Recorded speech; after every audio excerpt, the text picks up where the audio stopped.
En las calles de Florencia, una madre arrastra el cadáver de su hijo hacia la fosa común, mientras las campanas doblan sin cesar y el hedor de la muerte impregna cada rincón de la ciudad. Bienvenidos una noche más a Somnialis, ese refugio nocturno donde la historia cobra vida mientras el mundo se sumerge en el silencio. Cuéntanos desde qué rincón del planeta nos acompañas esta noche. Quizás desde una ciudad bulliciosa, o tal vez desde la quietud del campo. Donde quiera que estés, esta noche compartiremos una historia que cambió para siempre el rostro de la humanidad. Es el año 1347 después de Cristo. Europa está en el cenit de su Edad Media. Sus catedrales tocan el cielo, sus universidades debaten filosofía, sus mercaderes tejen rutas comerciales que unen el Mediterráneo con las estepas de Asia. Pero desde el oriente, invisible como el viento, viaja algo que no respeta ni a reyes ni a mendigos, ni a santos ni a pecadores. La peste negra está a punto de arrasar con 1/3 de la población conocida del mundo. 50 millones de almas desaparecerán en apenas 5 años. Ciudades enteras quedarán vacías. Reinos se tambalearon. La fe fue puesta a prueba. Y sin embargo, contra todo pronóstico, la humanidad sobrevivió. Esta noche, mientras te preparas para el descanso, viajaremos juntos a través de la pandemia más devastadora que la humanidad haya conocido. Descubriremos cómo llegó la enfermedad desde las estepas mongolas hasta los puertos del Mediterráneo. Caminaremos por las calles desoladas de París, Venecia y El Cairo. Conoceremos a los médicos que arriesgaron sus vidas buscando curas imposibles, a las comunidades que implementaron las primeras cuarentenas de la historia y a los sobrevivientes que reconstruyeron el mundo sobre las cenizas de lo que fue. Veremos cómo esta tragedia transformó la economía, la medicina, el arte y la fe de 3 continentes. Así que acomódate, cierra los ojos si lo deseas y déjame llevarte a través de la noche más oscura de la humanidad y al amanecer que vino después. Debemos comenzar nuestro viaje lejos de Europa, en las vastas estepas de Asia Central, donde las tribus mongolas dominaban el imperio terrestre más extenso que el mundo había visto jamás. Es el año 1331 después de Cristo, y en las llanuras que se extienden entre China y el mar Caspio, algo antiguo y letal está despertando. En una aldea comercial cerca del lago Issyk-Kul, en lo que hoy es Kirguistán, los mercaderes sirios observan con creciente alarma cómo sus socios comerciales locales comienzan a enfermar. Primero es un hombre, luego su familia, después toda una hilera de tiendas en el bazar. Los síntomas son aterradores. Fiebre repentina que hace tiritar a los enfermos bajo el sol del mediodía, bubones negros que crecen en axilas, ingles y cuellos, delirio, vómitos de sangre y finalmente, casi siempre, la muerte. Todo en cuestión de días, a veces de horas. Los registros de las lápidas en los cementerios nestorianos de esa región, descubiertos por arqueólogos en el siglo XX, revelan un dato escalofriante. Entre 1338 y 1339, las muertes se multiplicaron exponencialmente. Las inscripciones en sirio antiguo hablan de una pestilencia que arrasó comunidades enteras.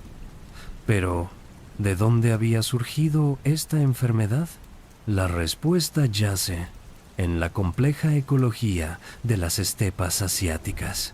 Durante siglos, quizás milenios, una bacteria llamada Yersinia pestis había vivido en equilibrio con colonias de roedores salvajes, las marmotas de las montañas de Tian Shan y las ratas de las praderas mongolesas.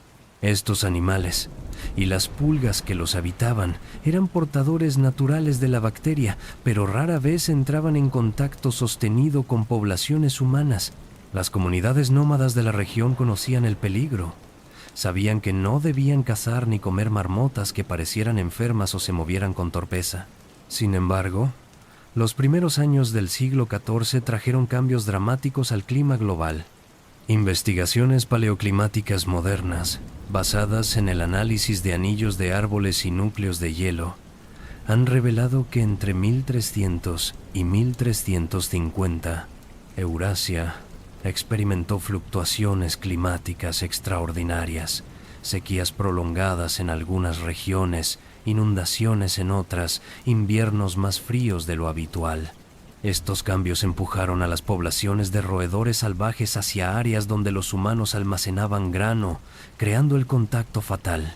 Imaginemos por un momento esa escena. Es una noche fría en una caravanera de la Ruta de la Seda. Los mercaderes duermen en habitaciones atestadas, sus mercancías apiladas en almacenes repletos de sacos de trigo y cebada. Entre las vigas del techo, ratas negras, recién llegadas de las estepas, buscan alimento. En sus pelajes viajan pulgas, y en las pulgas, millones de bacterias Yersinia pestis. Cuando una pulga infectada pica a un humano, inyecta miles de bacterias directamente en el torrente sanguíneo. La cuenta regresiva ha comenzado, pero la peste no se limitó a un solo vector.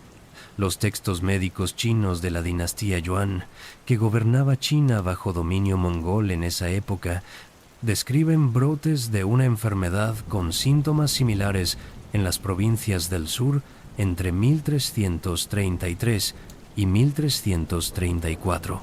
El historiador chino contemporáneo Li Shi describe cómo en la provincia de Hubei 9 de cada 10 familias fueron aniquiladas. Las crónicas mencionan que los cadáveres se amontonaban en las calles porque no había suficientes vivos para enterrarlos. Los mongoles, maestros de la guerra y la conquista, se convirtieron inadvertidamente en los portadores de una fuerza más destructiva que cualquier ejército. Sus rutas comerciales conectaban el este con el oeste, desde Pekín hasta Crimea, desde Samarcanda hasta Constantinopla. A lo largo de estas rutas viajaban mercaderes, soldados, diplomáticos, esclavos, y sin que nadie lo supiera, la muerte microscópica. En 1346, el Imperio mongol estaba en guerra en múltiples frentes. En la península de Crimea, la ciudad comercial genovesa de Cafa, en las orillas del Mar Negro, se había convertido en un punto crucial del comercio entre Europa y Asia. Era una ciudad cosmopolita, donde comerciantes italianos, armenios, griegos, judíos y tártaros convivían en una relativa armonía dictada por el beneficio mutuo. Pero esa armonía estaba a punto de romperse de la manera más apocalíptica imaginable. El Khan mongol Janibek había sitiado Cafa, enfurecido por disputas comerciales y rivalidades políticas. Sus tropas rodearon las murallas de la ciudad, cortando el suministro de agua y alimentos. Los defensores genoveses, protegidos por gruesas murallas de piedra, confiaban en poder resistir. Pero entonces, algo terrible comenzó a ocurrir en el campamento mongol. Los soldados empezaron a enfermar. Los bubones aparecieron. Los hombres morían a tal velocidad que los supervivientes apenas podían mantener el sitio. Según el cronista italiano Gabriel de Musis, quien recogió testimonios de sobrevivientes, el Khan Janibek, en un acto de desesperación y crueldad, ordenó algo sin precedentes. Sus tropas debían catapultar los cadáveres de los muertos por la peste por encima de las murallas de Cafa. Imaginemos esa escena de horror: cuerpos hinchados y putrefactos volando por el aire, estrellándose contra tejados y calles, propagando el terror y, con él, la enfermedad. Los genoveses intentaron desesperadamente arrojar los cadáveres al mar, pero era demasiado tarde. La peste había entrado en la ciudad. En cuestión de semanas, Cafa se convirtió en una ciudad de muertos.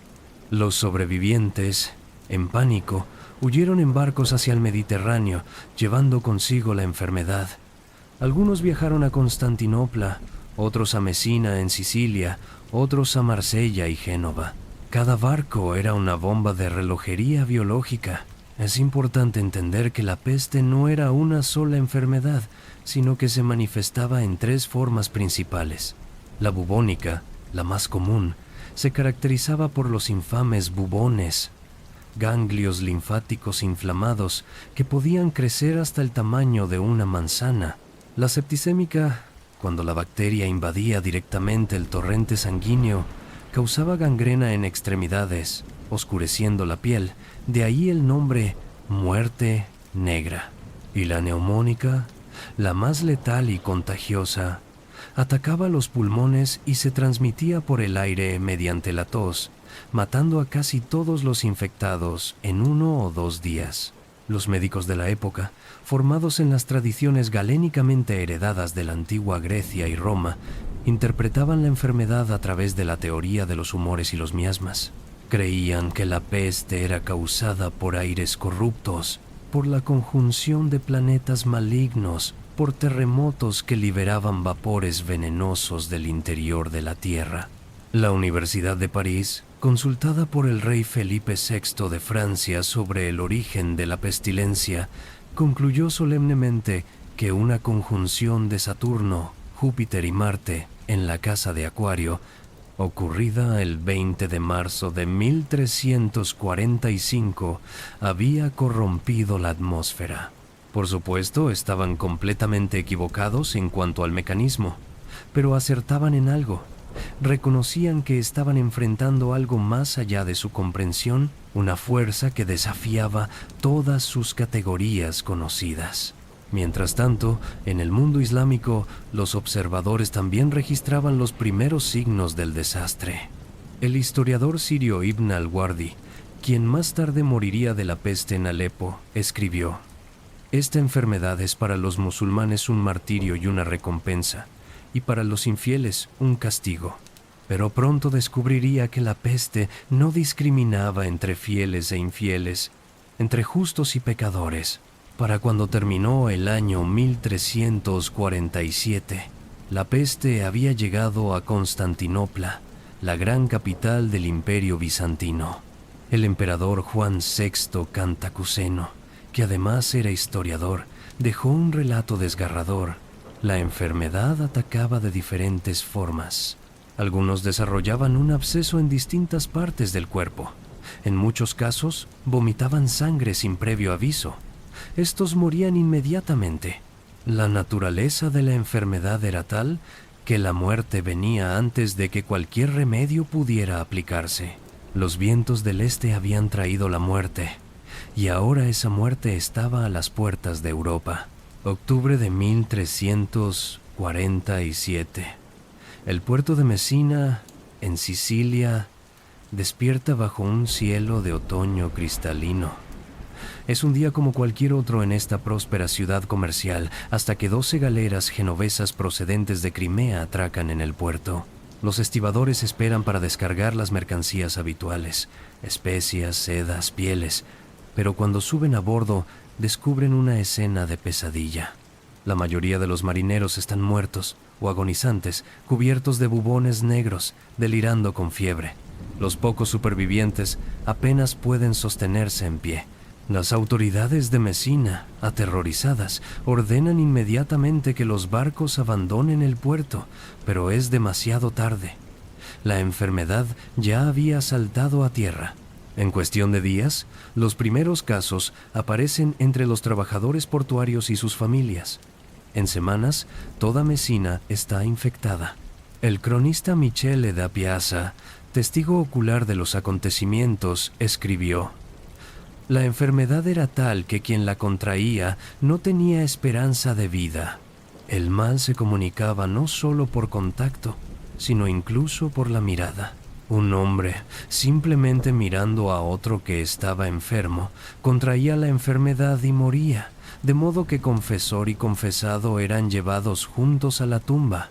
Desde Sicilia, la peste saltó como un incendio descontrolado al resto de Italia. En noviembre ya estaba en Génova. En diciembre, Venecia cerró sus puertas, pero fue inútil. Para enero de 1348, Pisa, Florencia y toda la costa mediterránea italiana ardían con la fiebre de la peste. Imaginemos Florencia en la primavera de 1348.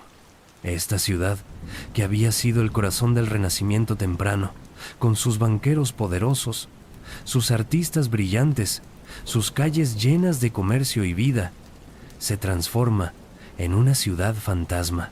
El gran escritor Giovanni Boccaccio, que sobrevivió a la peste, dejó en su Decamerón una descripción que hiela la sangre. La cantidad de muertos que día y noche eran llevados a las iglesias era tal que no había suficiente tierra consagrada para enterrarlos. Cuando se llenaban los cementerios, se cavaban enormes fosas en las cuales se colocaban los cadáveres por cientos, apilados como mercancías en un barco, cubiertos con un poco de tierra hasta que la fosa se llenaba hasta el borde. Boccaccio describe cómo el tejido social de la ciudad se desintegró completamente. Los ricos abandonaban a los pobres, los padres a sus hijos, los esposos a sus esposas. El miedo era tan profundo que muchos enfermos morían solos, sin nadie que les diera agua o les ofreciera una palabra de consuelo. Los cuerpos se dejaban en las calles porque nadie se atrevía a tocarlos. Los perros, al olfatear los cadáveres, caían muertos ellos mismos. Pero no toda Europa cayó al mismo tiempo. La peste siguió rutas específicas, moviéndose a lo largo de caminos comerciales, ríos, costas. Desde Italia, viajó hacia el sur a través del Mediterráneo, alcanzando el norte de África. En Egipto, el sultán mameluco gobernaba desde El Cairo, una de las ciudades más grandes y ricas del mundo musulmán, con casi 500,000 habitantes. El historiador egipcio Al-Makrisi, quien vivió poco después de la peste, recopiló testimonios de sobrevivientes. Describió cómo en El Cairo morían entre 10,000 y 15,000 personas diarias en el pico de la epidemia. Las mezquitas estaban tan llenas de muertos que era imposible encontrar espacio para las oraciones. El mercado de esclavos colapsó porque no había compradores ni vendedores vivos. Los precios de los alimentos se dispararon porque los campos quedaron sin cultivar. En Damasco, el famoso viajero y cronista Ibn Battuta, que había recorrido todo el mundo islámico, regresó para encontrar su ciudad natal devastada. Escribió con dolor: entré en Damasco el jueves 9 de Ramadán del año 748, octubre de 1348, y encontré que esta pestilencia ya había visitado la ciudad. Se decía que el número de muertos alcanzaba los 2,400 diarios. Ibn Battuta describe una procesión religiosa que intentó aplacar la ira divina. Hombres, mujeres y niños, musulmanes, cristianos y judíos, caminaron juntos descalzos desde la gran mezquita de los Omeyas hasta la mezquita de la Huella del Pie, donde supuestamente Abraham había rezado. Ayunaron durante 3 días, liberaron a prisioneros, devolvieron propiedades robadas, todo en un intento desesperado de detener la muerte. Pero la muerte no escuchaba plegarias. Mientras tanto, en Europa occidental, la peste continuaba su marcha implacable hacia el norte. En la primavera de 1348 llegó a Aviñón, donde residía el Papa Clemente VI. El pontífice, aterrorizado pero decidido a cumplir con su deber pastoral, permaneció en la ciudad bendiciendo a los enfermos. Su médico personal, Guy de Chauliac, implementó una medida desesperada. Mantuvo al Papa aislado entre 2 grandes fuegos que ardían constantemente en sus aposentos, basándose en la teoría de que el calor purificaría el aire corrupto. Milagrosamente, el Papa sobrevivió, aunque cerca de la mitad de los cardenales y una proporción aún mayor del personal de la curia papal murieron. Guy de Chauliac, quien también sobrevivió tras contraer la peste, dejó uno de los primeros tratados médicos detallados sobre la enfermedad. Escribió con honestidad brutal: la enfermedad era tan contagiosa, especialmente cuando había sangrado en los pulmones, que no solo se transmitía de persona a persona, sino que quien tocaba las pertenencias del enfermo parecía absorber la enfermedad. Fue tan grande la mortalidad que apenas quedaba la mitad de la población. En Francia, el rey Felipe VI huyó de París a sus castillos del campo, pero incluso allí no estaba a salvo. Su esposa, la reina Juana de Borgoña, murió de peste en octubre de 1348. En París, según las crónicas, morían hasta 800 personas diarias. Los cementerios se desbordaron tan rápidamente que el rey tuvo que autorizar la apertura de fosas comunes masivas fuera de las murallas de la ciudad. Una de estas fosas, el cementerio de los Inocentes, se convirtió en un símbolo macabro de la época. Capas y capas de cadáveres, a veces sin ataúd, a veces simplemente envueltos en sábanas, se apilaban en zanjas que después se cubrían con cal viva para acelerar la descomposición y reducir el hedor. El suelo del cementerio se elevó varios metros durante esos años terribles. La peste cruzó el Canal de la Mancha en el verano de 1348, llegando primero al puerto de Melcombe Regis, en la costa sur de Inglaterra. Para el otoño, Londres estaba en agonía. El cronista inglés Geoffrey Le Baker escribió: «Los padres y las madres se negaban a visitar o cuidar a sus hijos como si no fueran suyos. El arzobispo de Canterbury murió, y su sucesor también, y el siguiente». La peste no respetaba ninguna jerarquía terrenal. En las zonas rurales de Inglaterra la devastación fue, si cabe, aún más profunda. Pueblos enteros desaparecieron.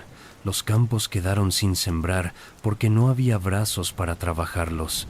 Registros parroquiales, cuidadosamente mantenidos por generaciones, muestran cómo comunidades prósperas de 100, 200 personas quedaron reducidas a una docena de supervivientes o a ninguno. Estos pueblos perdidos aún pueden encontrarse en el paisaje inglés, montículos apenas visibles que alguna vez fueron hogares, iglesias en ruinas rodeadas de campos vacíos. Pero en medio del horror, surgieron también destellos de humanidad extraordinaria. En la ciudad de Siena, Italia, las hermanas del Hospital de Santa María della Scala continuaron cuidando a los enfermos, incluso cuando la muerte las rodeaba. La mayoría murió.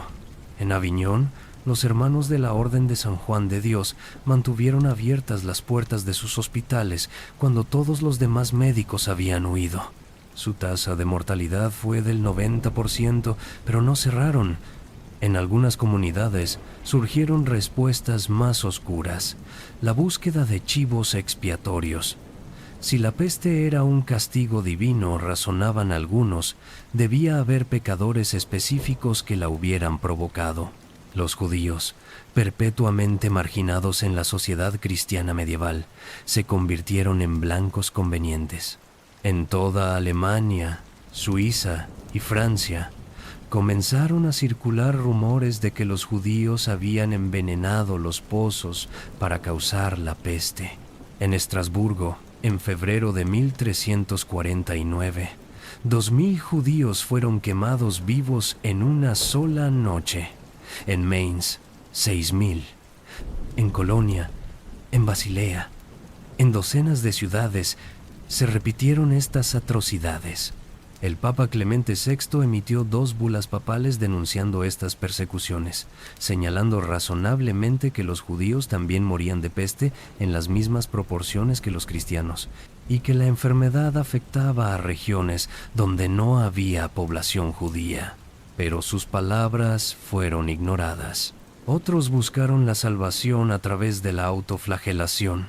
Los flagelantes, grupos de penitentes que viajaban de ciudad en ciudad azotándose públicamente hasta sangrar, se convirtieron en una visión común en las carreteras de Europa. Creían que solo a través del sufrimiento extremo podrían expiar los pecados colectivos que habían traído la peste. Marchaban en procesiones cantando himnos lúgubres, sus espaldas desgarradas por látigos con puntas de metal. La Iglesia finalmente los condenó como heréticos, pero su movimiento reflejaba la desesperación espiritual de la época. Para el año 1350, la peste había recorrido casi toda Europa, desde Sicilia hasta Noruega, desde Portugal hasta Rusia. Solo unas pocas regiones se salvaron. Algunas partes de Polonia, Bohemia y curiosamente Milán, donde el arzobispo Giovanni Visconti había implementado medidas draconianas, tapiando casas infectadas con sus ocupantes dentro, una cuarentena brutal pero aparentemente efectiva. El continente quedó transformado de manera irreconocible. Entre 30 y 60% de la población había muerto, dependiendo de la región. Ciudades prósperas eran ahora pueblos fantasma. Los supervivientes caminaban aturdidos entre las ruinas de su mundo. En medio de la catástrofe, los humanos hicieron lo que siempre han hecho frente al desastre. Intentaron comprender, adaptarse y sobrevivir. Las respuestas fueron tan variadas como las culturas que la peste atacó. En las universidades médicas de Europa, los físicos, como se llamaba entonces a los médicos, se esforzaban por entender la peste a través del prisma de la medicina galénica. Según esta antigua tradición, la salud dependía del equilibrio de 4 humores corporales: sangre, flema, bilis amarilla y bilis negra. La enfermedad surgía cuando estos humores se desequilibraban. Los tratados médicos de la época proponen una variedad desconcertante de remedios. El médico francés Jean de Venette recomendaba respirar aire fresco de las montañas, evitar los baños calientes que abrían los poros y permitían que el miasma entrara, y consumir alimentos ácidos como vinagre y cítricos. Otros sugerían llevar amuletos de arsénico, respirar a través de esponjas empapadas en vinagre, o incluso colocarse ranas vivas sobre los bubones para extraer el veneno. Guy de Chauliac, el médico papal que sobrevivió a la peste, fue uno de los primeros en recomendar la incisión quirúrgica de los bubones para drenar el pus. Algunos pacientes sobrevivían a este procedimiento brutal, la mayoría no. También recomendaba sangrías frecuentes, una práctica que probablemente debilitaba más que ayudaba a los pacientes.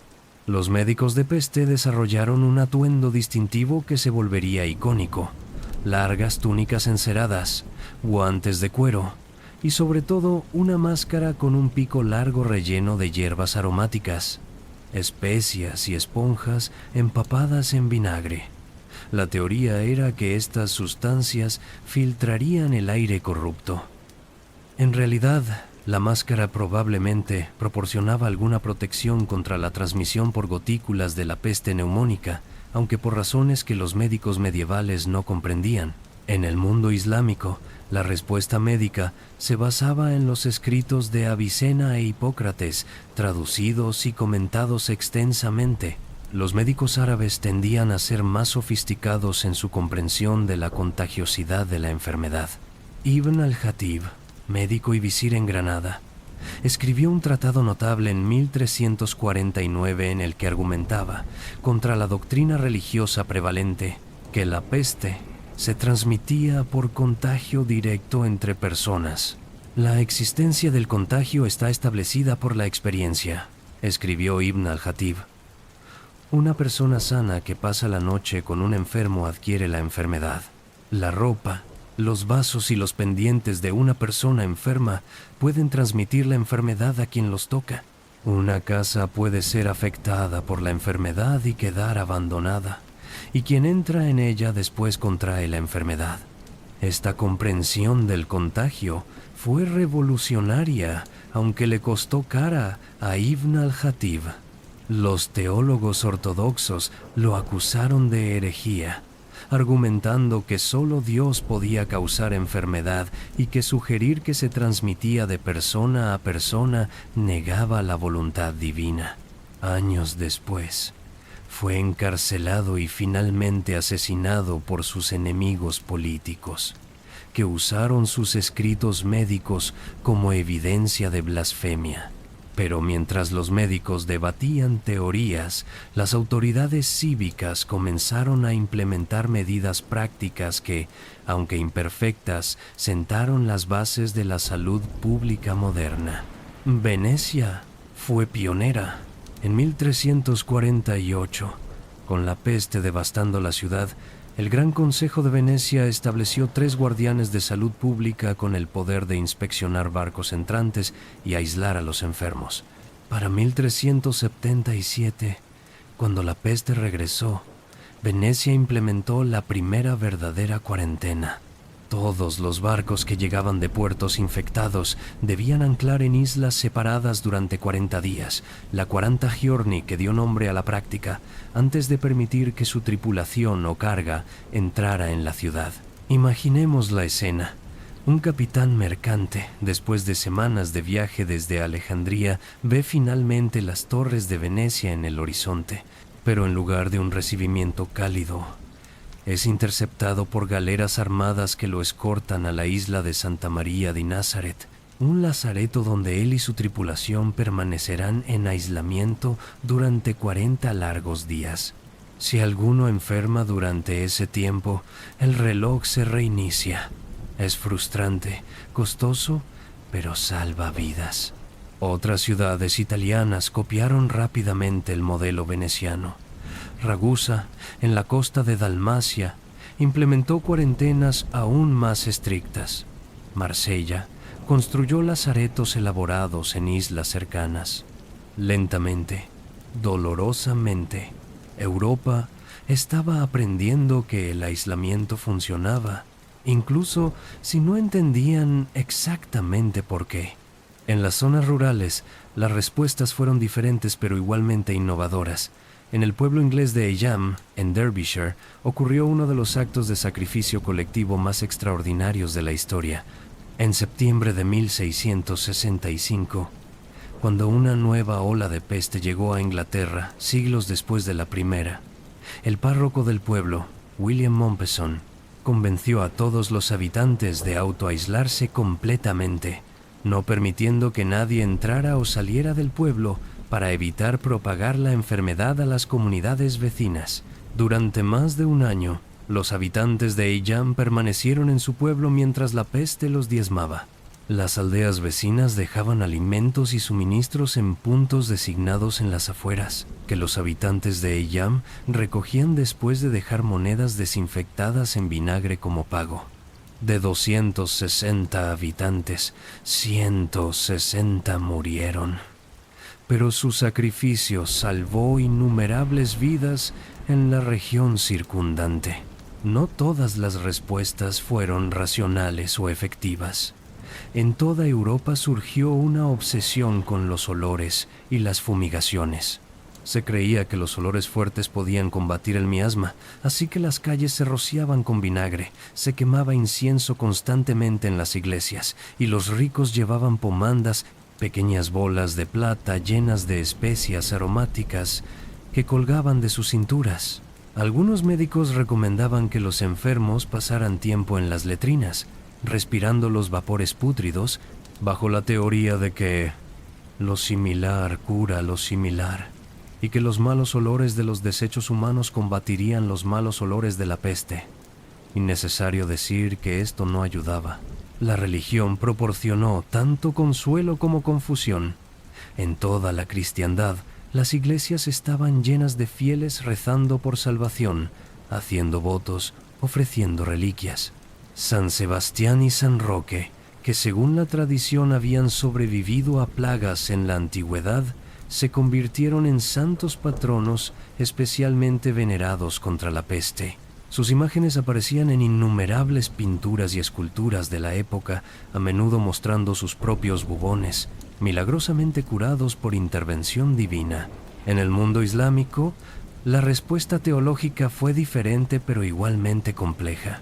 La doctrina mayoritaria, basada en hadices del profeta Muhammad, sostenía que la peste era un martirio y una misericordia para los creyentes y un castigo para los infieles. Además, se creía que huir de una zona infectada demostraba falta de fe en el decreto divino. Sin embargo, No todos los estudiosos islámicos aceptaron esta interpretación pasivamente. Ibn Qayyim al-Jawziyya, un teólogo del siglo XIV, argumentó que tomar precauciones contra la enfermedad no contradecía la fe, citando el hadiz «Confía en Dios, pero ata tu camello», que enfatizaba que los humanos deben tomar medidas prácticas, además de confiar en la providencia divina.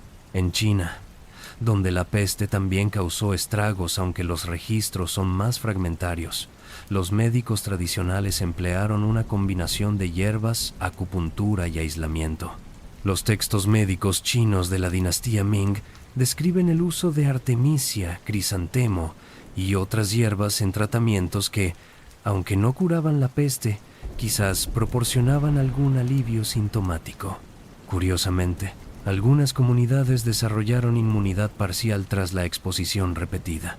Los estudios genéticos modernos han revelado que en poblaciones europeas descendientes de sobrevivientes de la peste negra, ciertos marcadores genéticos relacionados con la inmunidad son más comunes que en poblaciones que no experimentaron la peste. La enfermedad no solo mató, también seleccionó, alterando sutilmente el genoma humano. Un aspecto poco conocido pero fascinante de la respuesta a la peste fue el papel de las mujeres. En una época en que la medicina formal estaba cerrada a las mujeres, las curanderas, parteras y abadesas se convirtieron en cuidadoras esenciales. Hildegard de Bingen había muerto un siglo antes de la peste negra, pero sus escritos sobre medicina herbal se copiaron extensamente durante la epidemia. En los conventos que no fueron completamente devastados, las monjas preparaban ungüentos, cuidaban a los enfermos abandonados por sus familias y mantenían registros detallados de síntomas y tratamientos. El convento de Santa Clara en Asís se convirtió en un hospital improvisado, con las hermanas trabajando hasta el colapso. Y hubo, por supuesto, charlatanes y oportunistas. Vendedores ambulantes ofrecían curas milagrosas, polvos de unicornio, piedras besoar, amuletos bendecidos por santos, agua del río Jordán. Los desesperados gastaban sus últimas monedas en estos remedios inútiles. Pero entre el fraude y la superstición, la humanidad también estaba aprendiendo.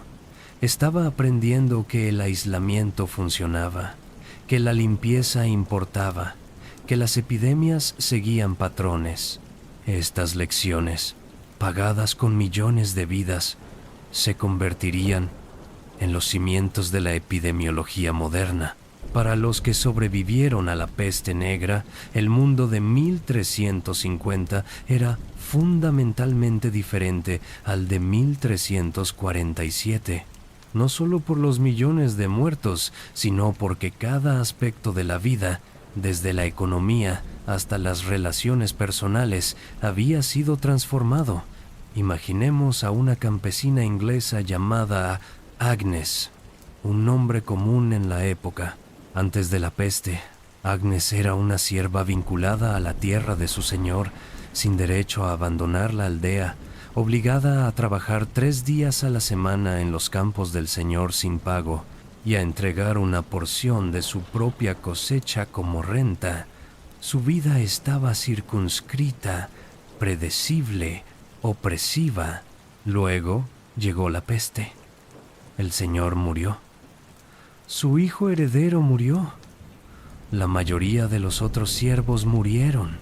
De repente, Agnes y los pocos supervivientes se encontraron en una posición extraordinaria. Había más tierra que trabajadores para cultivarla. El nuevo señor, desesperado por mantener sus tierras productivas, le ofreció a Agnes un salario en efectivo si se quedaba. Cuando Agnes mencionó que el señor de la aldea vecina ofrecía más, el suyo subió la oferta. Por primera vez en generaciones, los campesinos tenían poder de negociación, y lo usaron. En toda Europa los salarios de los trabajadores se duplicaron, triplicaron. Los señores feudales, enfurecidos, presionaron a los gobiernos para que aprobaran leyes que limitaran los salarios y prohibieran que los siervos abandonaran sus tierras. En Inglaterra, el Estatuto de los Trabajadores de 1350 y uno intentó congelar los salarios a niveles prepeste. Fue ampliamente ignorado. Esta revolución económica silenciosa tuvo consecuencias profundas. La dieta de los sobrevivientes mejoró dramáticamente. Con menos bocas que alimentar, pero aproximadamente la misma cantidad de tierra cultivable, había más comida per cápita. Los registros arqueológicos de esqueletos de finales del siglo XIV muestran que las personas eran, en promedio, más altas y mejor nutridas que sus antepasados de principios de siglo. Heroicamente, la generación que vivió después de la peste negra pudo haber sido, en términos puramente físicos, una de las más saludables de la Europa medieval. Pero la prosperidad material vino acompañada de traumas psicológicos profundos. El historiador italiano Francesco Petrarca, que perdió a su amada Laura y a numerosos amigos en la peste, escribió: «Podrán creerlo las generaciones futuras.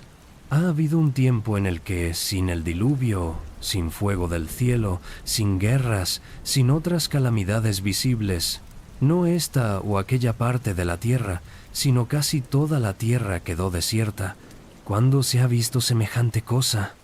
¿Cuándo se ha leído que las casas quedaran vacías, las ciudades desiertas, el campo abandonado?» El arte y la literatura de la época reflejan esta transformación psicológica. Antes de la peste negra, el arte religioso tendía a ser optimista, centrado en la gloria de Dios y la promesa del cielo. Después de la peste, surgió un género completamente nuevo: la danza macabra o danza de la muerte. Estas representaciones artísticas, que aparecieron en murales de iglesias, manuscritos iluminados y poemas, mostraban a la muerte personificada, a menudo como un esqueleto, bailando con representantes de todos los estratos sociales: papa, emperador, campesino, niño. El mensaje era inquietantemente democrático. La muerte viene para todos, sin importar riqueza o estatus. Como tú eres, yo fui, dice la muerte en estos textos. Como yo soy, tú serás. Esta obsesión con la mortalidad impregnó la cultura de la época. Los testamentos, que antes eran documentos breves y prácticos, se volvieron elaborados. Las personas especificaban en detalle cómo querían ser enterradas, qué misas debían decirse por sus almas, qué caridades debían dotarse con su herencia. Vivir bajo la sombra constante de la muerte hizo que las personas pensaran profundamente sobre el legado y el significado. Pero la peste negra no fue solo una catástrofe europea. En el norte de África y Oriente Medio, las consecuencias fueron igualmente transformadoras. El sultanato mameluco de Egipto y Siria, una de las potencias más formidables del mundo islámico, nunca se recuperó completamente. El historiador Ibn Khaldún, escribiendo décadas después, comentó que la peste había sido tan devastadora para la civilización que era como si la voz de la existencia en el mundo hubiera llamado a la obediencia y el mundo hubiera respondido. En el Cairo, la escasez de mano de obra después de la peste llevó a un aumento dramático en el uso de esclavos importados de África subsahariana y las estepas del norte. Esto alteró la composición demográfica de Egipto y llevó a tensiones sociales que duraron siglos. En China, aunque los registros son menos detallados, las estimaciones sugieren que la población se redujo de alrededor de 125 millones antes de las epidemias del siglo XIV a solo 80 y 5 millones para 1400. Este colapso demográfico contribuyó al debilitamiento de la dinastía Yuan mongola y facilitó su eventual derrocamiento por la dinastía Ming china en 1368.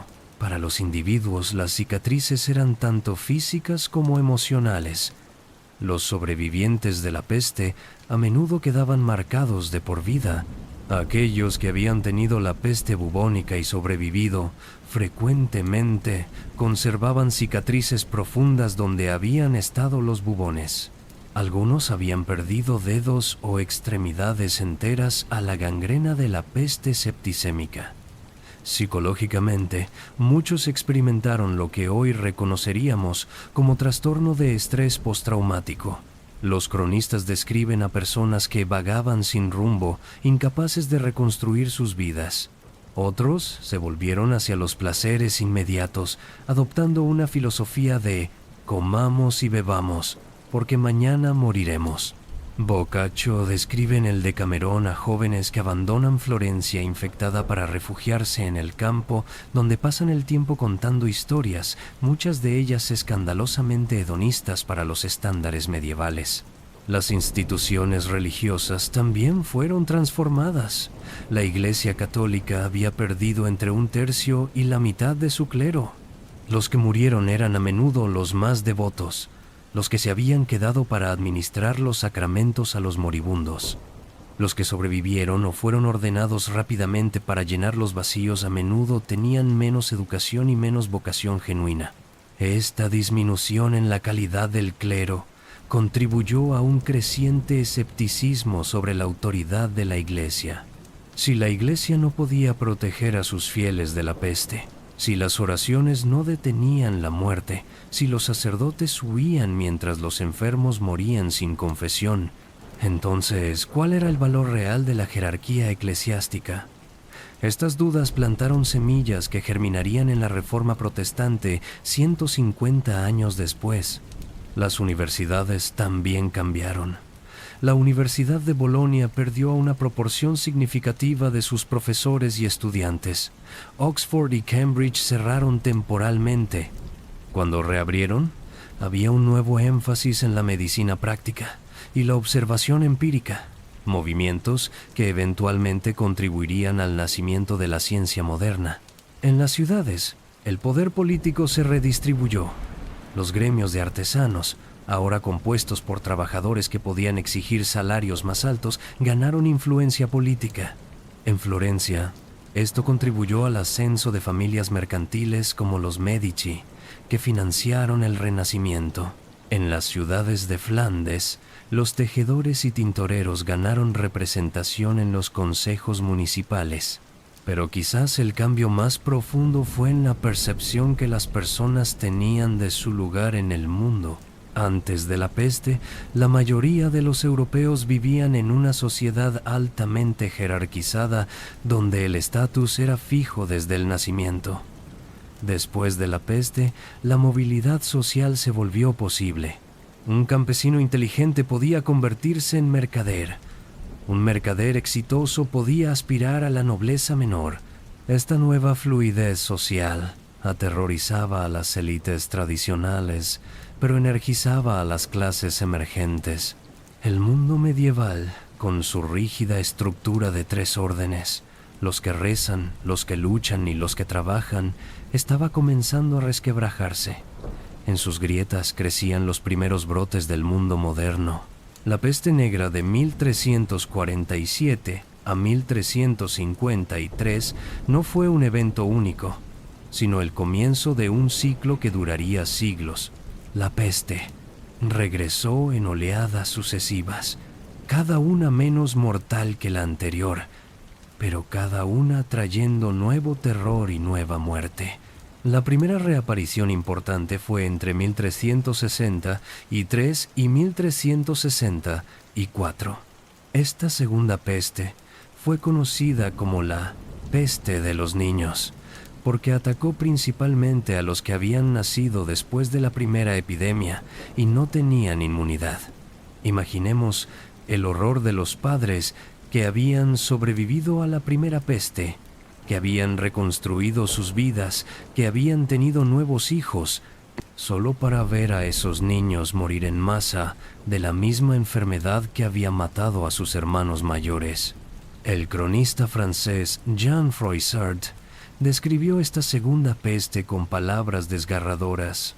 En ese año hubo una gran mortalidad y pestilencia entre el pueblo, especialmente los niños, que murieron en gran número. Esta fue la segunda peste desde la gran pestilencia que había ocurrido 17 años antes. La peste regresó de nuevo en 1369, 1374, 1383, 1389. Cada generación de europeos, hasta bien entrado el siglo XVIII, creció sabiendo que la peste podría regresar en cualquier momento. Era como vivir cerca de un volcán que entraba en erupción impredeciblemente cada década más o menos. Este ciclo de terror recurrente tuvo profundos efectos psicológicos y sociales. Las personas desarrollaron una mentalidad de supervivencia a corto plazo. ¿Para qué planear para el futuro si podrías estar muerto en un mes?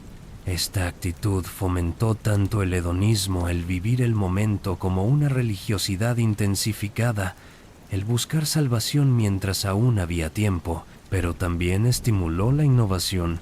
Cada nueva ola de peste llevó a mejoras en las medidas de salud pública. Las ciudades italianas perfeccionaron sus sistemas de cuarentena. Se establecieron oficinas de salud permanentes con amplios poderes para aislar a los enfermos, restringir el movimiento y destruir propiedades contaminadas. En Venecia, los magistrados de salud desarrollaron un sistema de certificados de salud que los viajeros debían llevar, documentos que probaban que venían de áreas libres de peste. Este fue el precursor directo de los pasaportes modernos. El control de enfermedades y el control de fronteras se fusionaron. Las ciudades también comenzaron a desarrollar infraestructuras sanitarias más sofisticadas. Milán, que había escapado relativamente indemne de la primera peste gracias a sus medidas draconianas, se convirtió en un modelo. Sus regulaciones sanitarias, compiladas en el siglo XV, especificaban que las calles debían limpiarse regularmente, que los carniceros no podían dejar desechos en las vías públicas, que los animales muertos debían retirarse inmediatamente. En Londres, después de la Gran Peste de 1665 que mató a aproximadamente 100.000 personas, las autoridades comenzaron a compilar cuentas de mortalidad, registros semanales de muertes por parroquia. Estos fueron los primeros intentos de lo que ahora llamamos vigilancia epidemiológica, el seguimiento sistemático de enfermedades para detectar brotes temprano. Pero las medidas de salud pública a menudo chocaban con las libertades individuales. ¿Tenía el gobierno derecho a encerrar a personas sanas junto con sus familiares enfermos? ¿A quemar casas infectadas? ¿A prohibir el comercio, destruyendo medios de vida? Estos debates, que resuenan sorprendentemente familiares hoy, fueron intensos. En 1630, durante un brote de peste en Florencia, un grupo de comerciantes desafió abiertamente las órdenes de cuarentena, argumentando que destruirían la economía de la ciudad. El gran duque respondió con fuerza militar, ejecutando a varios transgresores. El mensaje era claro: en tiempos de peste, la salud pública triunfaba sobre los derechos individuales. No todas las oleadas de peste fueron igualmente devastadoras. Los historiadores han notado que después de la catástrofe inicial, las epidemias subsiguientes tendían a ser más localizadas y menos letales. Hay varias explicaciones para esto. Primero, las medidas de cuarentena mejoraron con el tiempo y lograron contener brotes. Segundo, la población sobreviviente puede haber incluido una mayor proporción de personas con alguna resistencia genética. Tercero, la virulencia de la bacteria misma puede haber disminuido con el tiempo. Una evolución común en patógenos que dependen de mantener vivos a sus huéspedes lo suficiente como para propagarse. Pero hubo excepciones notables. La Gran Peste de Londres en 1665 fue particularmente devastadora, matando quizás a un cuarto de la población de la ciudad en solo 18 meses. El diarista Samuel Pepys dejó un registro vívido de esos meses de terror. El Señor nos tenga en su santa mano. Al pasar por Drury Lane, vi 2 o 3 casas marcadas con una cruz roja en la puerta, y Señor, ten piedad de nosotros escrito sobre ellas, que fue un espectáculo triste y fue la primera vez que veo algo así. Pepys describe calles desiertas al mediodía, hierba creciendo entre los adoquines, carros de muertos circulando por la noche con la lúgubre llamada: «Traed vuestros muertos». Describe su propia paranoia, cómo evitaba a las personas, cómo se lavaba las manos obsesivamente, cómo llevaba tabaco en la boca porque se creía que protegía contra el contagio. Irónicamente, la Gran Peste de Londres terminó abruptamente en septiembre de 1666, cuando el Gran Incendio de Londres destruyó gran parte del centro de la ciudad. El fuego, catastrófico en sí mismo, quemó las estructuras de madera infestadas de ratas y aparentemente interrumpió la cadena de transmisión de la peste. Cuando Londres se reconstruyó, fue en gran parte con ladrillo y piedra en lugar de madera, lo que hizo más difícil que los roedores anidaran en los edificios. En otras partes de Europa, la peste continuó apareciendo esporádicamente hasta el siglo XVIII. La última gran epidemia de peste en Europa occidental fue en Marsella en 1720 a 1722, cuando un barco mercante traído desde el Levante introdujo la enfermedad en la ciudad. A pesar de las sofisticadas medidas de cuarentena desarrolladas durante siglos, la peste se extendió, matando a aproximadamente 100.000 personas en Marsella y la Provenza circundante. La respuesta a este brote muestra cuánto había avanzado la salud pública. Las autoridades francesas impusieron un cordón sanitario militar alrededor de toda la región infectada. Soldados con órdenes de disparar a matar patrullaban una línea de piedras de caliza que marcaba el perímetro, un muro de la peste que todavía puede verse en partes de la campiña francesa. La estrategia funcionó. La peste fue contenida y no se extendió al resto de Francia. Después de Marsella, la peste desapareció de Europa occidental, aunque persistió en partes de Rusia, el Medio Oriente y especialmente en Asia.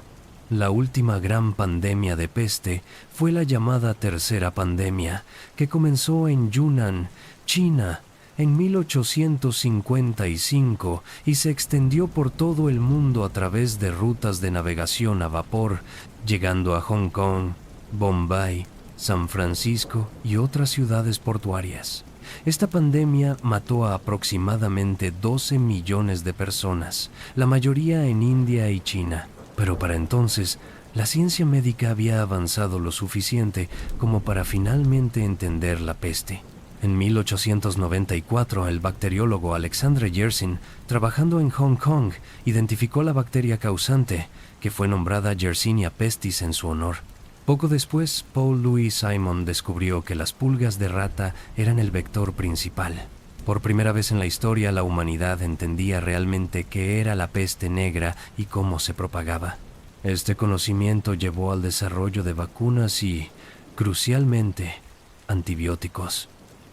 La estreptomicina, desarrollada en 1944, resultó ser altamente efectiva contra la peste.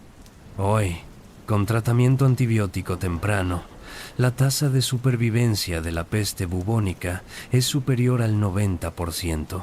La enfermedad que una vez aterrorizó a continentes enteros se ha convertido en una infección rara y tratable. Sin embargo, la peste no ha desaparecido completamente. La Organización Mundial de la Salud reporta cientos de casos cada año, principalmente en África, Asia y Sudamérica, en regiones donde las personas viven en contacto cercano con poblaciones de roedores salvajes. Madagascar ha experimentado brotes recurrentes. En Estados Unidos hay casos esporádicos en los estados del oeste, donde la peste es endémica en poblaciones de perritos de las praderas. Y siempre está la preocupación, alimentada por el conocimiento de la historia, de que la Yersinia pestis pueda desarrollar resistencia a los antibióticos o que una cepa particularmente virulenta pueda emerger. La peste negra medieval es historia, pero la bacteria que la causó sigue viva, esperando en las madrigueras de roedores en todo el mundo. Cuando miramos hacia atrás a la peste negra desde nuestra perspectiva del siglo XXI, lo que vemos no es solo una catástrofe, sino un punto de inflexión que reconfiguró casi todos los aspectos de la civilización humana. Es imposible entender el mundo moderno sin comprender cómo la peste lo moldeó. Comencemos con la economía. Antes de la peste negra, Europa occidental estaba atrapada en lo que los historiadores económicos llaman la trampa maltusiana. La población había crecido hasta el límite de lo que la agricultura medieval podía sostener. La mayoría de las personas vivían al borde de la subsistencia. No había excedente significativo para invertir en mejoras tecnológicas o infraestructura. La peste rompió este ciclo de una manera brutal pero efectiva. Con un tercio a la mitad de la población muerta, de repente había abundancia de tierra per cápita. Los salarios reales aumentaron dramáticamente.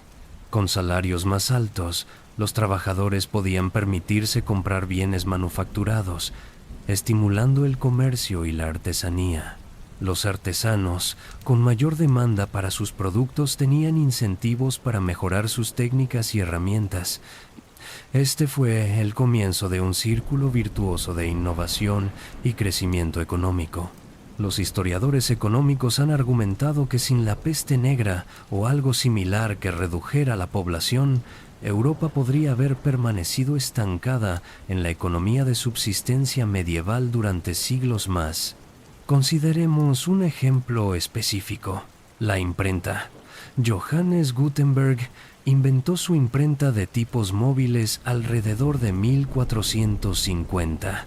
Pero para que esta invención tuviera impacto, era necesario que existiera un mercado, personas que pudieran permitirse comprar libros y que supieran leer. Los salarios post-peste hicieron posible que más personas accedieran a la educación. Las universidades, necesitadas de reemplazar al clero muerto, aceptaban estudiantes de estratos sociales más bajos. La combinación de alfabetización creciente y poder adquisitivo creó el mercado que hizo viable la imprenta. Y la imprenta, a su vez, facilitó la reforma protestante, la revolución científica y la ilustración. Cada uno de estos movimientos transformadores se construyó sobre el anterior y todos tienen sus raíces, al menos parcialmente, en las disrupciones causadas por la peste negra. Políticamente, la peste debilitó el feudalismo y fortaleció las monarquías centralizadas y los estados nacionales emergentes. Los señores feudales, que dependían del trabajo de sus siervos, se encontraron con menos trabajadores y menos poder para retenerlos. Los reyes, por otro lado, podían recaudar impuestos en efectivo y reclutar ejércitos profesionales, independizándose de la aristocracia terrateniente. En Inglaterra, esto culminó eventualmente en la Guerra de las Rosas y el ascenso de la dinastía Tudor, que construyó un estado centralizado moderno. En Francia, el poder real se consolidó de manera similar. En Castilla, Isabel y Fernando unificaron España y financiaron el viaje de Colón. El Estado-nación moderno, con su burocracia centralizada y su ejército profesional, nació en parte de las cenizas de la sociedad feudal destruida por la peste. Culturalmente, la peste cambió la manera en que las personas pensaban sobre la muerte, el tiempo y el valor de la vida individual. El arte post-peste está obsesionado con la mortalidad, pero también celebra la vida terrenal de una manera que el arte medieval anterior raramente lo hacía. El Renacimiento italiano, con su énfasis en el humanismo, en la belleza del cuerpo humano, en los logros individuales, fue en parte una reacción a las experiencias de la peste. Considere el fresco de El triunfo de la muerte de Pieter Bruegel el Viejo o las numerosas pinturas de la danza macabra. Estas obras no son solo memento mori, recordatorios de la muerte, también son afirmaciones de vida, declaraciones de que vale la pena recordar y representar la experiencia humana, incluso, o especialmente, frente a la mortalidad. En la literatura, la peste inspiró algunas de las obras más importantes de la civilización occidental. El Decamerón de Boccaccio, escrito inmediatamente después de la peste de 1348, no es solo un marco narrativo inteligente. Es una exploración profunda de cómo los humanos encuentran significado y placer incluso en medio del colapso social.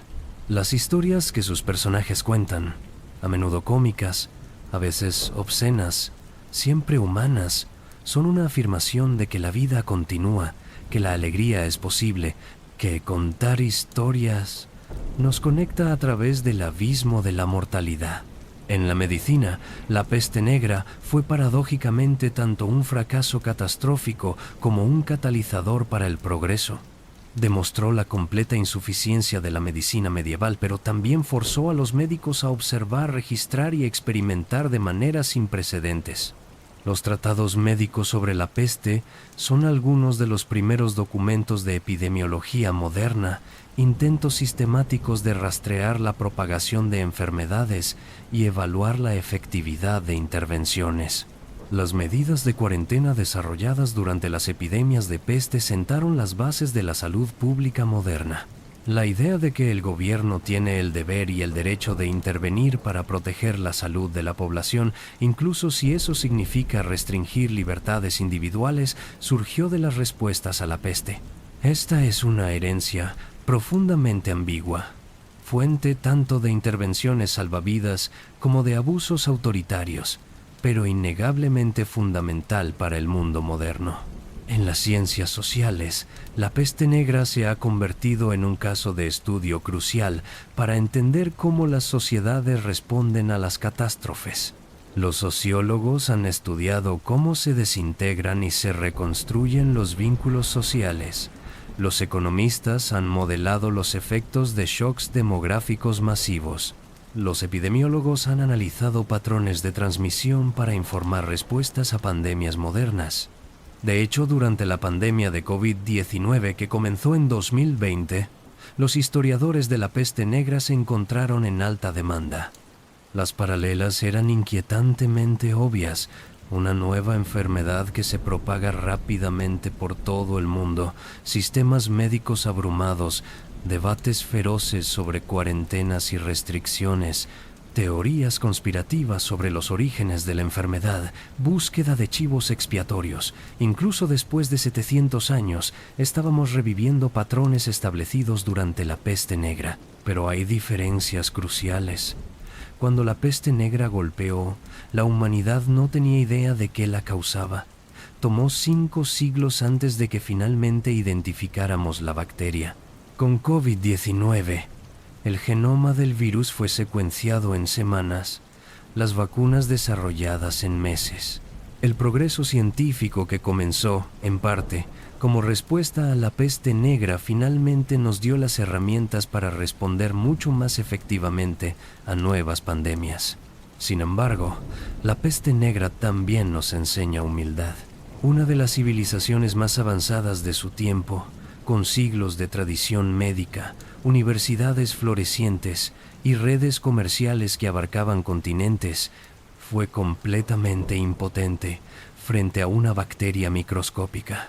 Nuestras propias capacidades tecnológicas, por impresionantes que sean, no nos hacen invulnerables. Nuevas enfermedades emergerán.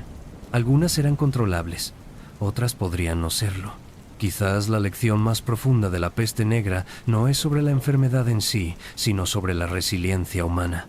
50 millones de personas murieron, una cifra que desafía la comprensión. Ciudades enteras fueron vaciadas. El conocimiento acumulado durante siglos se perdió cuando bibliotecas enteras murieron junto con los bibliotecarios. Y sin embargo, la humanidad sobrevivió. No solo sobrevivió, sino que en muchos sentidos prosperó, construyendo una civilización más rica y compleja sobre las ruinas de la anterior. Los sobrevivientes de la peste no tenían terapia para el trauma, ni apoyo psicológico institucional. Simplemente tenían que seguir viviendo día tras día, llevando el peso de un dolor inimaginable. Y lo hicieron. Plantaron campos, reconstruyeron casas, tuvieron hijos, escribieron libros, pintaron frescos, rezaron, pecaron, amaron, lloraron y continuaron.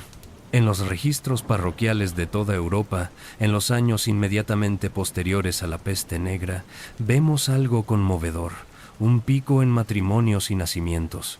Los supervivientes, habiendo visto el abismo, eligieron afirmar la vida. Eligieron creer que el futuro valía la pena, que traer nueva vida a un mundo que había sido tan cruel tenía sentido. Esta es, al final, la historia más importante que la peste negra tiene para contarnos. No es solo una historia sobre muerte y enfermedad, aunque ciertamente es eso. Es una historia sobre la capacidad humana de soportar lo insoportable, de encontrar significado en las cenizas, de reconstruir cuando todo parece perdido. Cada uno de nosotros es descendiente de sobrevivientes de la peste. Llevamos en nuestros genes, en nuestras culturas, en nuestras instituciones, las marcas de lo que nuestros antepasados soportaron. Y si ellos pudieron sobrevivir a la noche más oscura de la humanidad, entonces nosotros también podemos enfrentar los desafíos de nuestro propio tiempo con coraje y esperanza. Mientras esta noche toca a su fin y tu cuerpo se relaja hacia el sueño, vale la pena detenerse un momento para reflexionar sobre lo que esta historia de hace 700 años significa para nosotros hoy. Vivimos en una época de notables progresos. Nuestros antibióticos pueden curar enfermedades que una vez mataban con certeza. Nuestras vacunas previenen epidemias antes de que comiencen. Nuestra comprensión de la biología molecular nos permite ver y manipular los bloques de construcción de la vida misma. Y sin embargo, la pandemia reciente nos recordó con claridad inquietante que no somos invulnerables, que nuevas enfermedades pueden emerger, que nuestras sociedades, por todas sus sofisticaciones tecnológicas, pueden ser sorprendentemente frágiles. La peste negra nos enseña que las catástrofes, cuando llegan, no discriminan. Atacan a ricos y pobres, a poderosos y débiles, a santos y pecadores, pero también nos enseña que lo que define a una civilización no es si enfrenta desastres, todas las civilizaciones los enfrentan, sino cómo responde, si elige la solidaridad o la fragmentación, si busca chivos expiatorios o soluciones, si se hunde en la desesperación o se agarra a la esperanza. Los europeos medievales no tenían nuestras herramientas, pero tenían algo que nosotros a veces olvidamos: la experiencia visceral de vivir al borde del abismo y la determinación consecuente de aferrarse a la vida con todas sus fuerzas. Quizás en nuestra comodidad moderna hemos perdido algo de esa apreciación fundamental por la fragilidad y preciosidad de la existencia. Cuando despertemos mañana, será en un mundo donde la peste negra es historia, donde el terror que definió generaciones está seguro en el pasado. Pero las lecciones sobre resiliencia, sobre comunidad, sobre la necesidad de equilibrar libertad individual con responsabilidad colectiva, esas lecciones siguen siendo urgentemente relevantes. Y ahora, queridos compañeros de este viaje nocturno, me gustaría saber de ti. En los comentarios, cuéntanos, ¿qué aspecto de la historia de la peste negra te ha impactado más? ¿La magnitud de la tragedia? ¿La resiliencia de los sobrevivientes? ¿Las paralelas con nuestro propio tiempo? Y como siempre, estoy curioso, ¿sobre qué período de la historia te gustaría que habláramos en futuros episodios? ¿La caída del Imperio Romano? ¿Las civilizaciones precolombinas de América? ¿La Revolución Industrial? Tu voz importa en esta comunidad nocturna que estamos construyendo juntos. Si esta historia te ha acompañado bien, A través de la noche, si has sentido esa mezcla de inquietud y asombro que viene de sumergirse en el pasado profundo, considera suscribirte a Somnialis. Cada semana te traigo una nueva historia, un nuevo período de la historia, contado con el mismo cuidado y detalle que espero hayas apreciado esta noche. Activa la campanita de notificaciones para que no te pierdas ningún episodio. Y si crees que alguien más podría disfrutar de estos viajes nocturnos por la historia, comparte este video con ellos. La historia, después de todo, está destinada a ser compartida. Y ahora, amigo mío, es hora de dejar ir estos pensamientos sobre plaga y muerte, sobre sufrimiento y supervivencia. Es hora de dejar que tu mente se aquiete, que tu respiración se haga más profunda, que el peso del día y de los siglos se deslice de tus hombros. Cierra los ojos, si aún no lo has hecho. Siente la suavidad de tu almohada, la calidez de tus mantas. Estás seguro, aquí en este momento presente. Las sombras de la peste negra han retrocedido hace mucho tiempo. La noche que te rodea es tranquila y amable. Mientras te hundes en el sueño, piensa en esos sobrevivientes de hace 700 años, mirando al cielo nocturno igual que nosotros lo hacemos, viendo las mismas estrellas, preguntándose qué deparará el mañana. Ellos sobrevivieron, construyeron, amaron, y aquí estamos nosotros, sus herederos, sus descendientes, llevando adelante la antorcha de la humanidad. Duerme bien, sabiendo que eres parte de esa cadena ininterrumpida de vida que se extiende desde el pasado más profundo hacia el futuro desconocido. Duerme bien, y que tus sueños sean gentiles y restauradores. Hasta la próxima noche, cuando nos encontremos de nuevo en Somnialis, donde la historia vive y respira en el silencio de la medianoche. Buenas noches.